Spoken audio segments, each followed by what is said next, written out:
Hello, welcome sa Cloud B Movie Recap. Ang pelikulang ikukwento natin ngayon ay ang Dragon Ball Super Broly na ipinalabas sa taong 2018. Bago tayo magsimula ay maaari lamang mag-iwan, subscribe, like and share.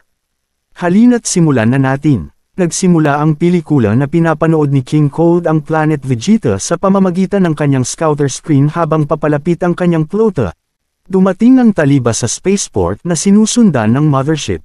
Bumaba si Cold kasama ang kanyang piling kasamahan, kasama ang kanyang anak na si Frieza. Binati ni Cold si Haring Vegeta, na nag-alok ng kanyang kamay bilang pagbati, ngunit hindi ito pinansin ni Cold. Ipinahayag ni Cold ang kanyang pagre-retiro at ang pag-akyat ng kanyang anak na lalaki. Ipinaliwanag ni Cold na paglilingkuran ng mga Saiyan si Frieza tulad ng paglilingkod nila sa kanya. Ang magbabago lang ay mas malupit si Frieza kaysa sa kanya. Gayunpaman, mayroon siyang isang inaugural na regalo para sa kanyang mga bagong kas-ekop, isang bilang ng mga device na tinatawag na scouters, at maaari silang isuot bilang headgear.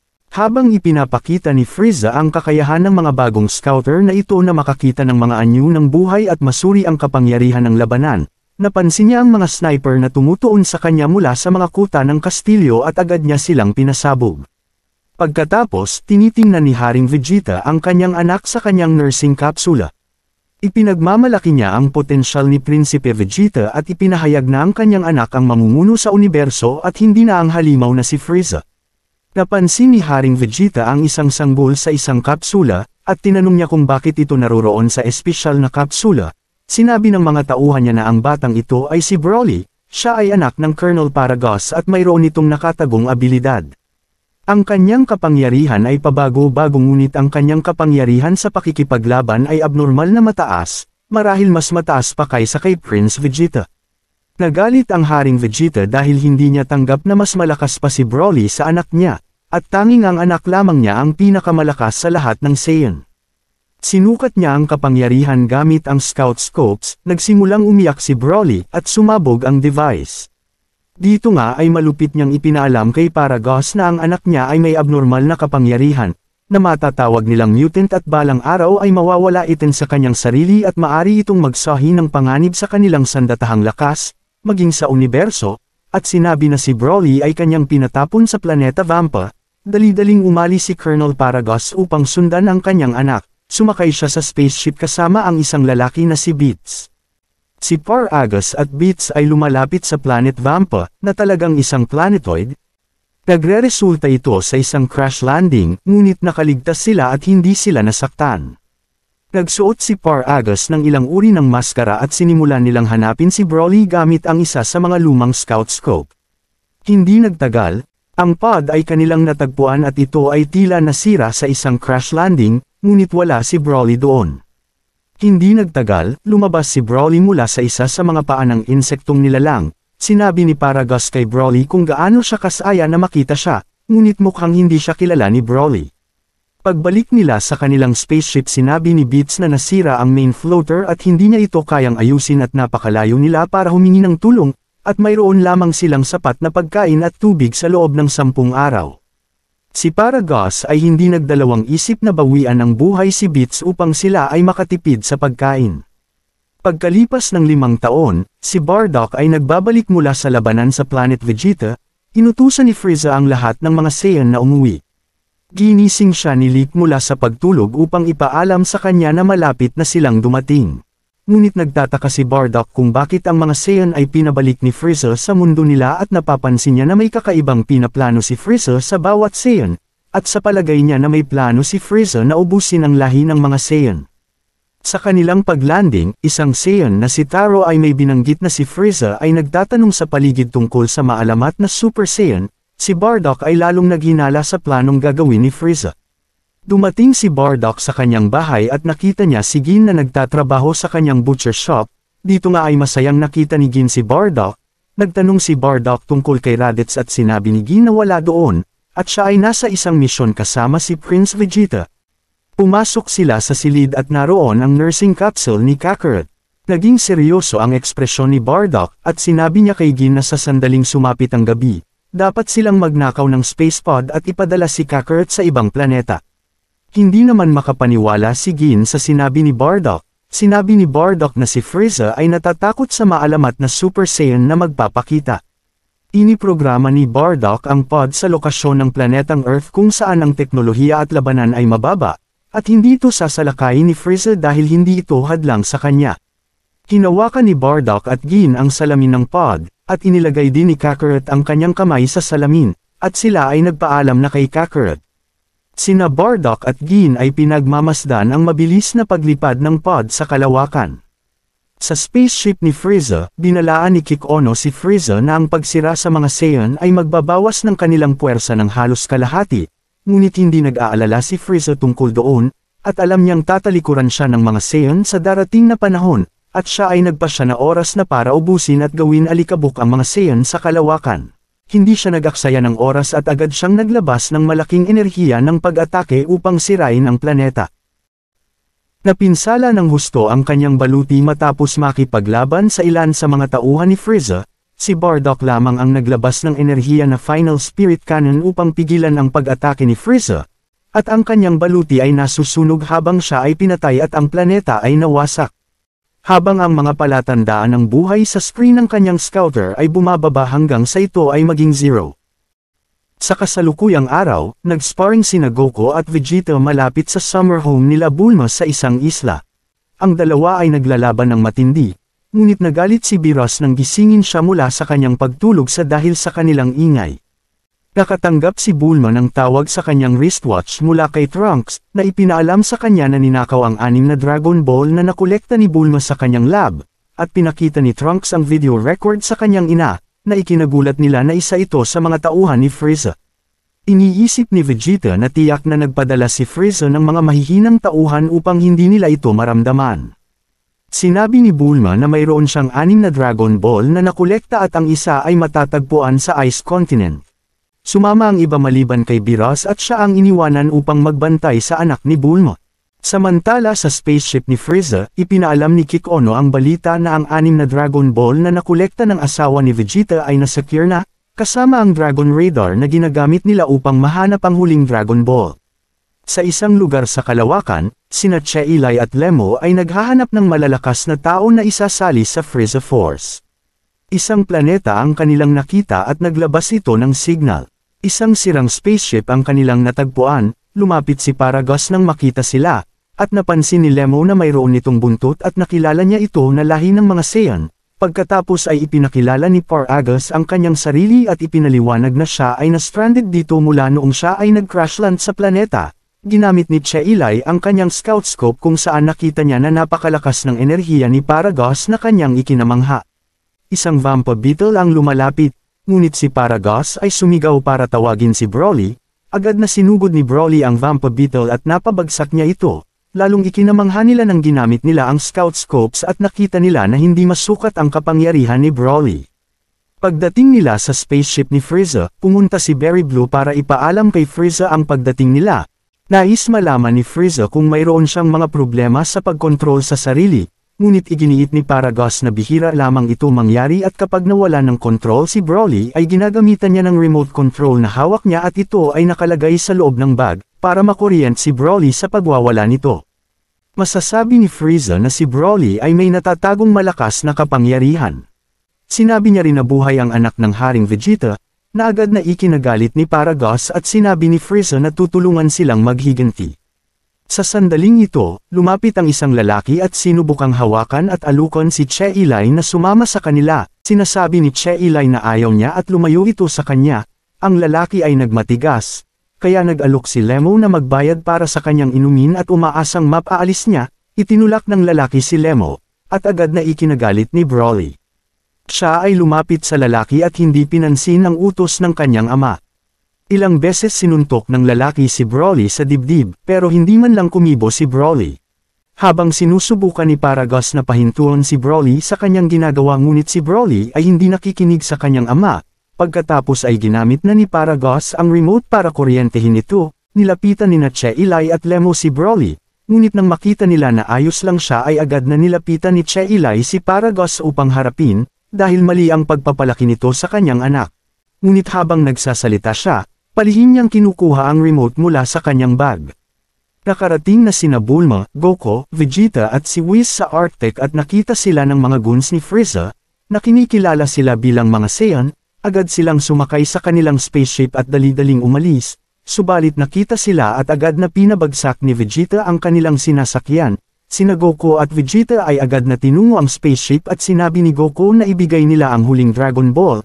Maya-maya ay may naramdaman sina Vegeta at Goku na papalapit mula sa kalangitan at ito ay ang spaceship ni Frieza, at naghulog ng pitit supernova sa kapaligiran na nagbukas ng kalangitan. At naramdaman nila na may kasama si Frieza na malakas. Habang bumababa si Broly sa spaceship, isang malakas na puwersa ng kapangyarihan ang nagmumula sa kanya. Nang makita nila ang kasama ni Frieza na agad na kinikilala ni Vegeta na sina Paragus at Broly ay mga Saiyan, at nanginginig sa galit si Paragus nang makilala niya si Vegeta batay sa pagkakahawig niya sa kanyang ama. Ipinahayag ni Paragus na naparito siya upang ipaghiganti ang mga kasalanan ng ama sa anak. Ngunit sinabi ni Goku na hindi ito mahalaga dahil lahat sila ay mga Saiyan kaya dapat silang magkasundo. Si Broly ay galit na at si Frieza ay nagpasya na oras na, at ipakita ni Broly ang kaya niya, at dito nga ay inutos ng kanyang ama na atakihin si Vegeta.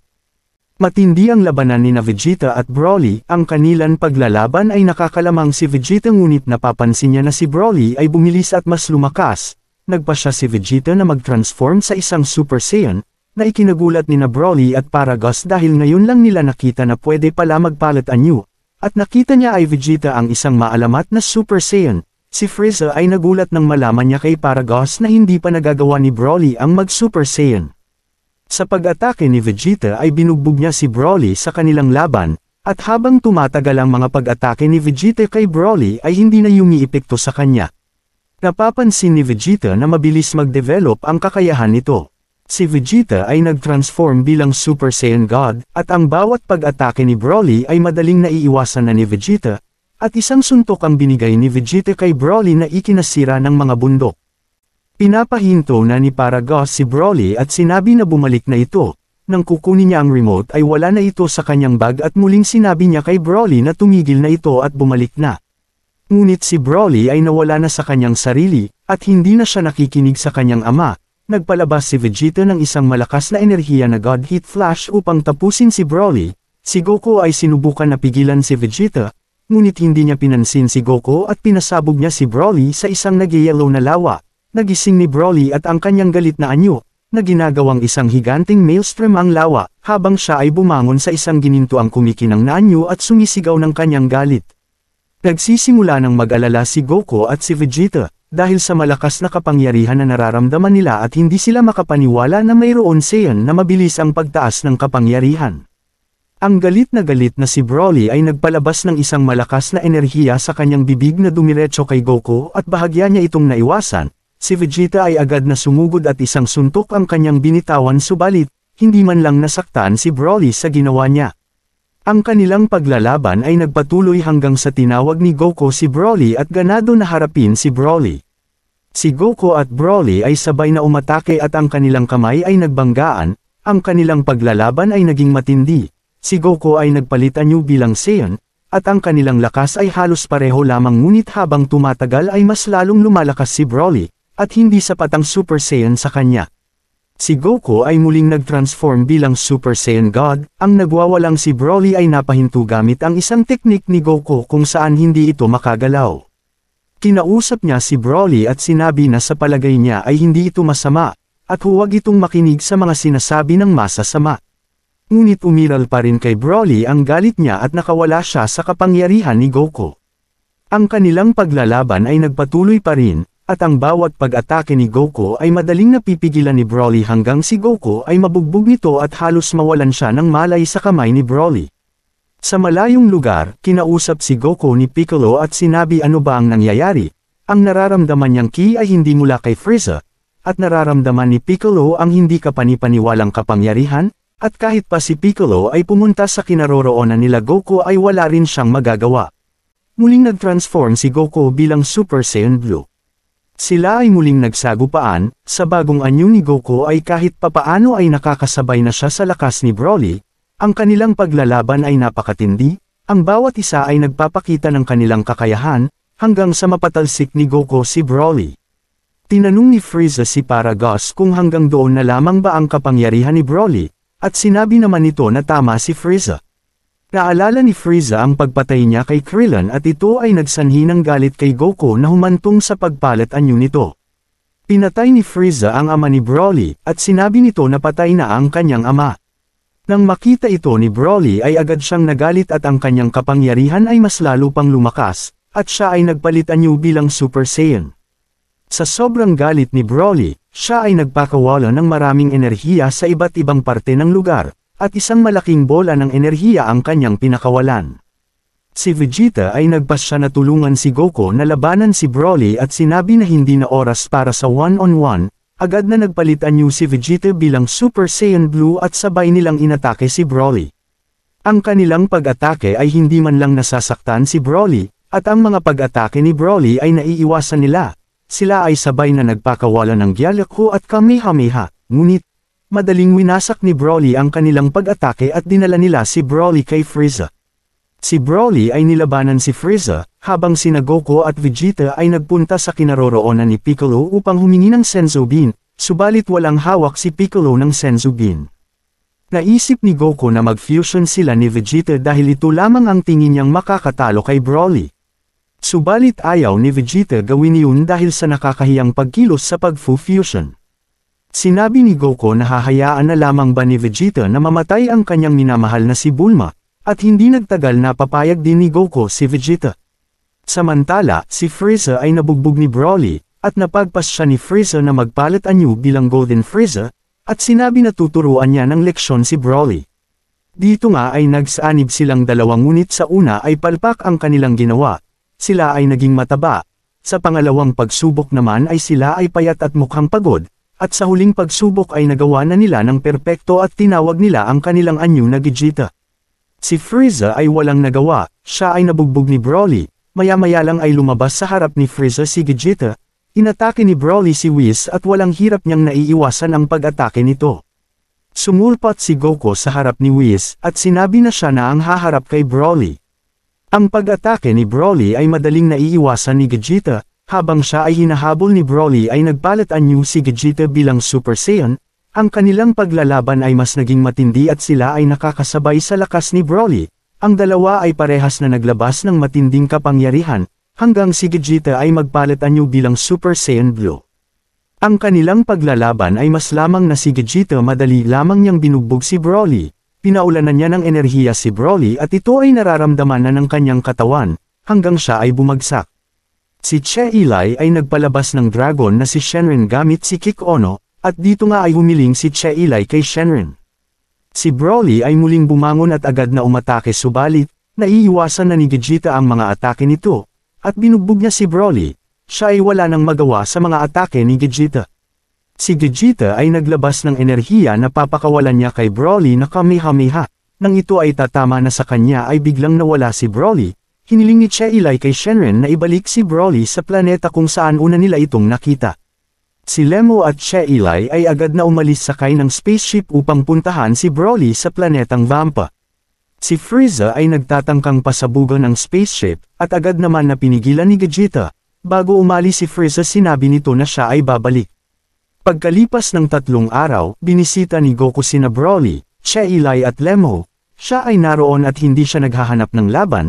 Gamit ang imbensyon ni Bulma si Goku ay naglabas ng kapsula at inihagis niya ito at ito ay naging isang bahay. Nagdala rin siya ng mga kakailanganin nila para mabuhay sa planeta. Bago si Goku umalis sinabi niya sa kanila, na babalik muli siya at may mga bagay siyang ituturo kay Broly. Si Che Eli ay nagpasalamat kay Goku. Dito na nagtatapos ang pelikula. Kung nagustuhan ninyo ay maari lamang mag-iwan na lamang ng subscribe, like and share, hanggang sa susunod na video.